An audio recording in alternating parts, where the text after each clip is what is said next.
Comics, you know, have come pretty far. I mean, Wonder Woman, the most iconic woman character in all comics, has pretty much taken on that tone, like at least in the last 5 years. I mean, the stuff that Greg Rucka was doing with Wonder Woman, I mean, it's just a phenomenon. Phenomenon? Yeah. Phenomena. Yeah, exactly. But I mean, all that stuff has been really good, and Wonder Woman does sell pretty good. I mean, now I don't know so much because Terry Dodson is not drawing Wonder Woman anymore. Terry Dodson is exclusive at Marvel now, so I don't know if they're going to get anybody of that caliber to replace him as artist on Wonder Woman. But we talked about this last time. What's her name is writing it now. Gail Simone's writing it. I mean, first time, not counting Jodie Picoult because that was really awful, but the first time a real woman writer, comic book writer, right, is on Wonder Woman. I mean, how long did it take for that to happen? I mean, that to me, like, I'm trying to think, like, that just boggles my mind that no other comic book writers ever written Wonder Woman up until this point. Well, you know, although when it did happen, a lot of folks weren't making a lot of hay about it because they were thinking, up to that point, no one had ever really thought about it. Just like when the Chicago Bears got Lovie Smith as a head coach, and no one made any mention that he was the first African-American head coach that the Bears had ever had. Because before then, it was like, you know, African-American coaches in the NFL, or, you know, yeah, we have them now. And we do have female writers in comics, although not as many as I'd like to see. And also, I got to say this. Yes, there are a lot of female writers in comics, in independent comics. I think I would like to see more in mainstream comics because the reality is, and I know I'm going to piss off some folks by saying this, you don't get noticed until you're in the mainstream. And it's when you're in the mainstream that your voice can really get heard. And I think that the more female creators we see in mainstream comics, the better the genre is going to be, and you're going to bring in, you're going to have a unique voice that's going to bring in more readers, and hopefully female readers. Yeah, I mean, we have a female artist, top female artist on Birds of Prey right now. I mean, and that was awesome when Gail Simone was writing Birds of Prey at the same time. Why she ever got taken off the book, I don't know.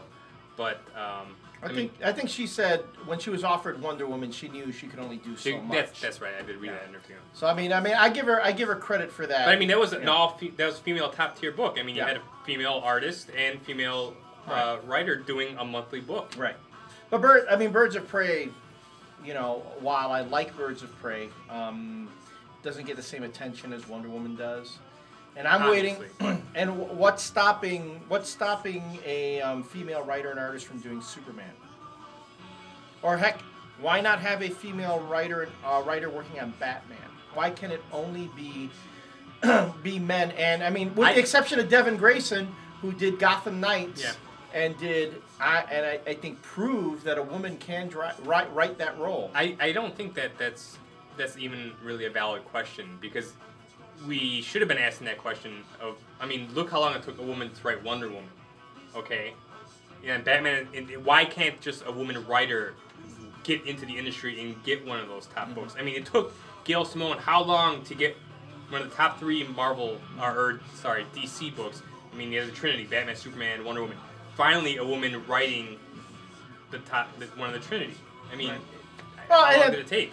And Devin Grayson too beforehand, doing Nightwing, and Batman, and now she's a novelist. She's writing a lot of DC novels, which is great. I miss her in comics though. Devin, if you're watching this, I miss you. Which brings us really to the issue of basically women in general. I mean, we are going to just explore that in the next segment, so stick around.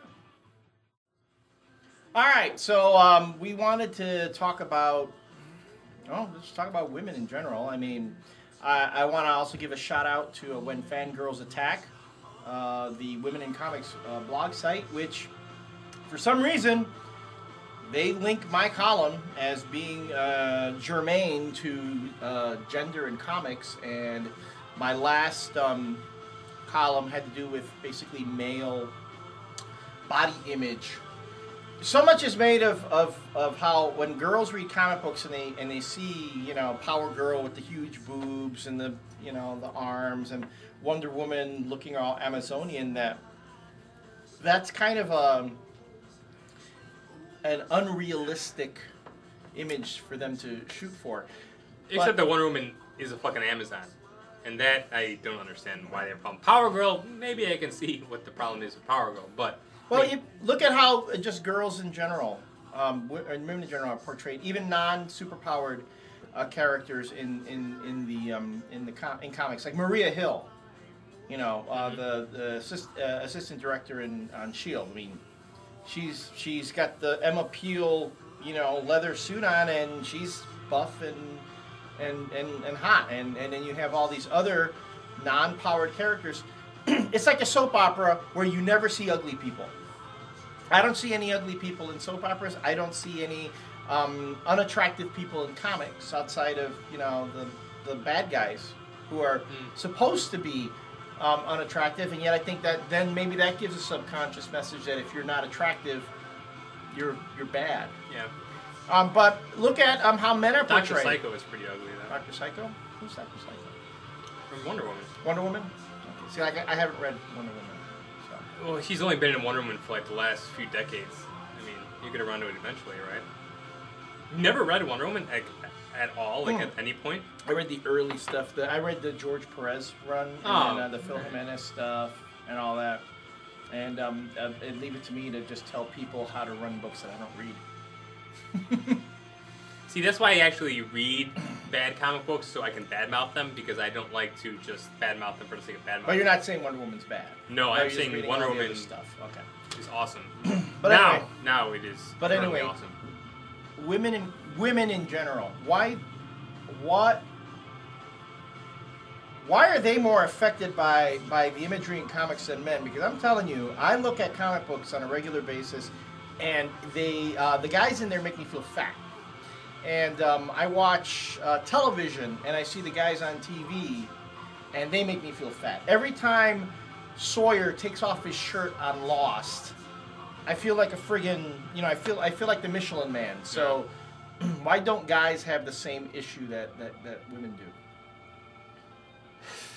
Are we just... Well, you know what, man? It's like working in a comic shop for over 15 years.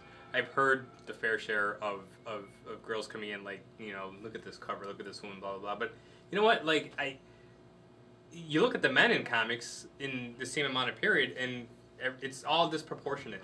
It's all, you know, it's the mind's eye of what, like, perfection in a being could be. You know, you have the men with the 12 packs, and, you know, it's just, I mean, it's all I don't know. I'm losing my train of thought, but no. But I mean, I feel that men are portrayed physically, in the wrong light as much as women are portrayed in comics. We watch Axe commercials now. You know, all those guys in those Axe commercials are playing basketball without their shirts on. Yeah.